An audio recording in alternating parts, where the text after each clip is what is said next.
What's up, guys? Flashframe here. It's it's been a little while. Been a little while since I've done a video. The last major video that I've done was on Alex Maurer and DMCA stuff and some trans issues and all of that. That's not why I'm here today. I'm a little late to the party, but I wanted to talk about Charlottesville. I wanted to talk about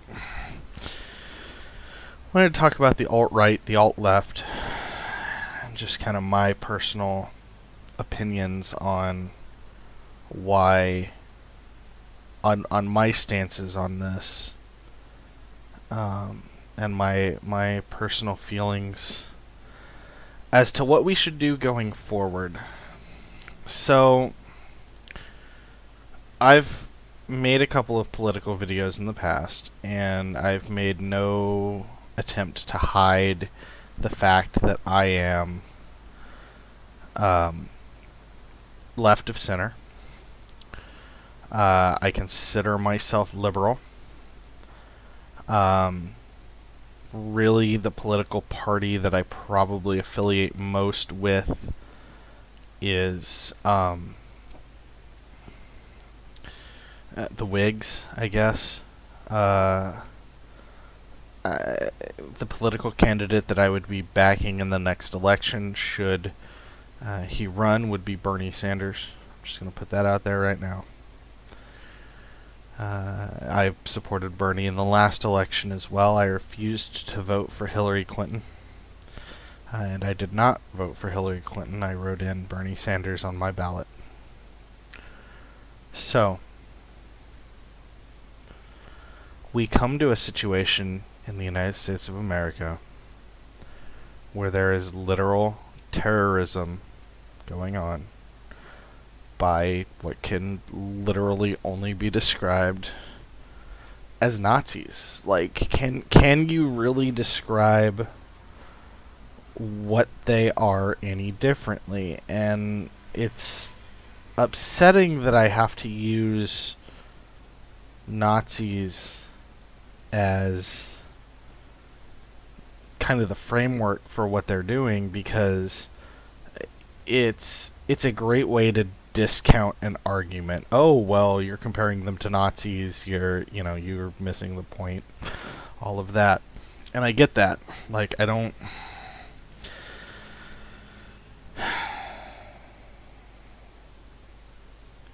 want to throw that out without any reason. And it's difficult to talk about this because growing up, I remember being told that America is a melting pot and that's what makes America great. I'm 32 years old. Coming up on 33 next January. I grew up at the end of the Cuban Missile Crisis, at the end of the Cold War. I grew up being told that what makes us strong is our diversity and our embracing of other cultures. So when I see a group marching on what is clearly, to me, anti-American sentiment, it's baffling to me that they would call themselves Americans. I grew up in the South. It was Southern California and Arizona is where I've spent all of my life until earlier this year when I moved out of country and moved to Europe. I currently reside in the Netherlands. I am a registered resident in Haarlem. And my reasons for moving were partially political because I saw what Donald Trump was going to bring to the table of the presidency, and I didn't want any part of it. I've been accused of abandoning my friends, and I want to put that notion to rest right now. I didn't abandon you guys. I left because I felt that my own safety was at risk if I stayed. I left because I have a wife that I love dearly, and it was easier for me to move than for her to uproot a job that she had been in for 16, 17 years. And yeah, so this is going to turn into a little bit of a rant, guys, and I apologize for that. There's a lot of emotions here that I'm trying to get off my chest. And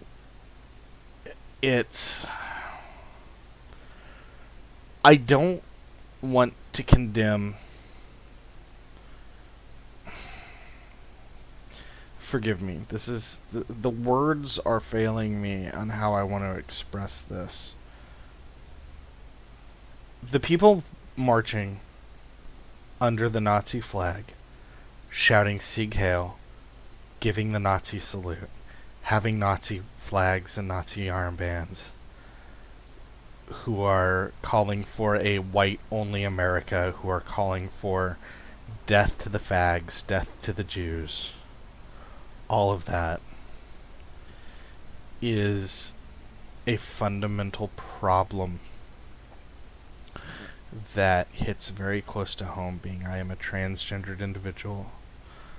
I know I don't look it, but I'm starting my path down that road while here in Europe.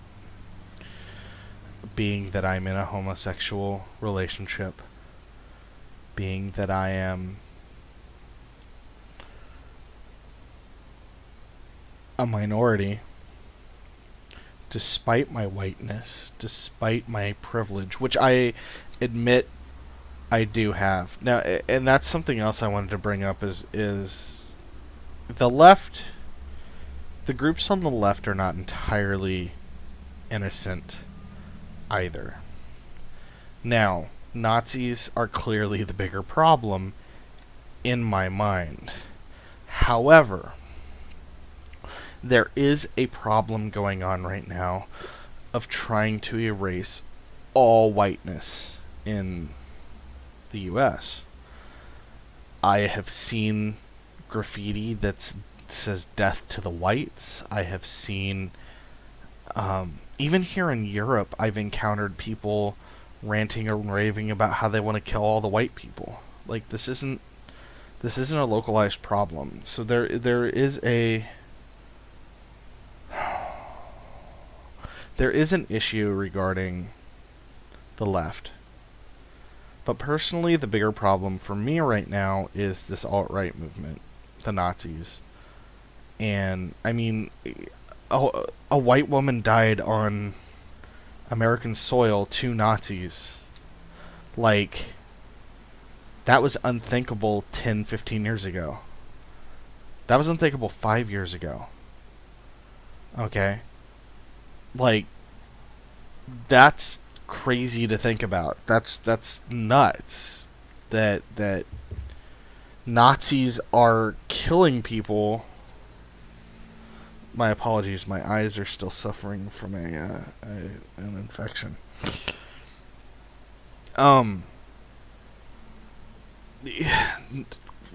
Somebody died on American grounds because of Nazis. Guys, that's... what the fuck? Like, what the fuck is going on in America right now? And I knew that this was going to happen. I knew that this was going to come about because Donald Trump has emboldened these people. We saw it at his rallies, guys. We saw this at his rallies. We saw this coming up. And people were like, oh no, give Trump a chance. There's a reason I don't call him President Trump. He hasn't earned that title. He hasn't been a president. Do you think that George Bush in the 90s would have been okay with this? Do you think that George W. Bush would have been okay with this? No. No. They wouldn't have. Okay? I grew up in a Republican family. And my grandmother, God bless her soul, the woman has been through a lot of shit in her lifetime. But I'll tell you right now that growing up, I remember my grandmother calling black people the N-word. And I remember looking at her and going, Grandma, that's wrong. Why are you using that word? That's a bad word, right? Like, you shouldn't be calling people that. And she responded to me once. I remember because we got into it. My grandmother basically raised me, and we got into it one day, and she called black people the N-word. And I said, don't use that word. She's like, well, that's what we called them. That's what it was like at the time. And I'm like, okay, that's not now. Like, that's not okay anymore. You can't just call black people the N-word. That's wrong. And she grew up more southern than I have. And I don't know.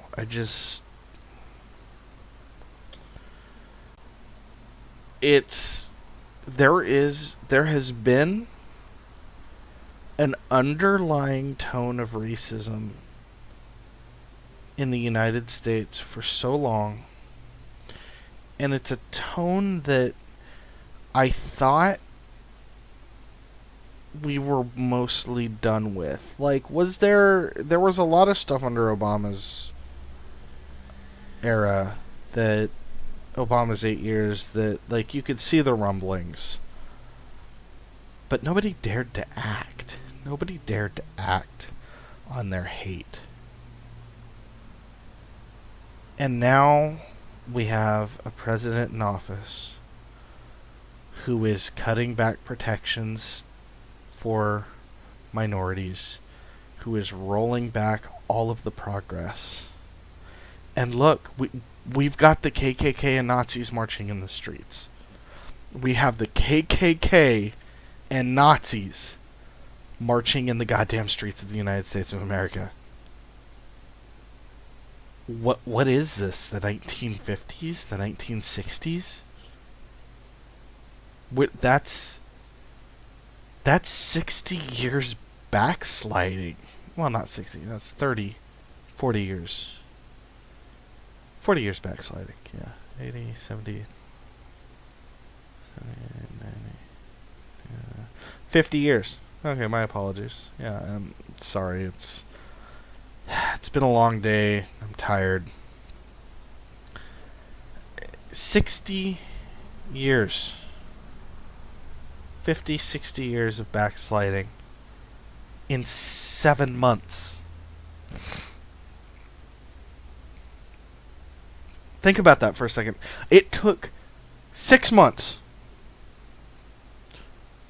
for Trump to allow the United States of America to backslide 50 years in social progress. That's insane. Now, I wanted to touch on the Confederate monument issue as well. And this is something that I've had a long-standing feeling on.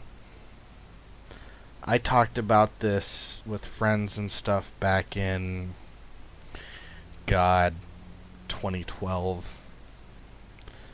Easily, when I was in college. I even thought about it back in high school. I was never the most politically active until recently. But one of the things that I have a hard time understanding is why we've allowed these statues of Confederate heroes, of Confederate generals, of Confederate icons to to stand. Now, don't get me wrong. I'm not saying, please, for the love of God, I'm not saying erase the history. Do not erase history. That's bad. We need to be aware of our failings so that we can avoid them in the future. However, that's not what these were about. That context of these people stood on the wrong side of history. Don't stand on the wrong side of history. Like, that context has never been there around these. These icons have been glorified and stuck on a pedestal, literally, as the South. I've heard this for years. The South will rise again. The South will rise again. We will retake America. The South will rise. Well, here we are. Here we are. The South is rising, and we have a president that's not even willing to denounce the Confederacy. That's not even willing to denounce enemies to the United States of America. I mean, we shouldn't be surprised. The guy praises Putin, of all people. You know. And don't get me wrong, Putin's a strong leader. He's just not exactly a role model. So, when it comes to the Confederate monuments, I really, really believe that these Confederate monuments should be brought down, and that the statues and the memorials should be housed in museums. And the reason that I believe that they should be housed in museums is because of the context. Again, this is very much about context. Out in the open, these were never used to give context. Same goes for schools that are named after these generals and whatnot. The context has never been given that these guys were the losers. These guys lost. They stood on the wrong side of history. Now, to be fair, sometimes people with the right reasons end up standing on the wrong side of history. However, this is not a case of that. This is a case of people like Robert E. Lee, who actively said, I screwed up, I stood with the wrong people. This is a man that refused to wear his own Confederate uniform for his funeral, and did not want anybody attending his funeral to wear theirs.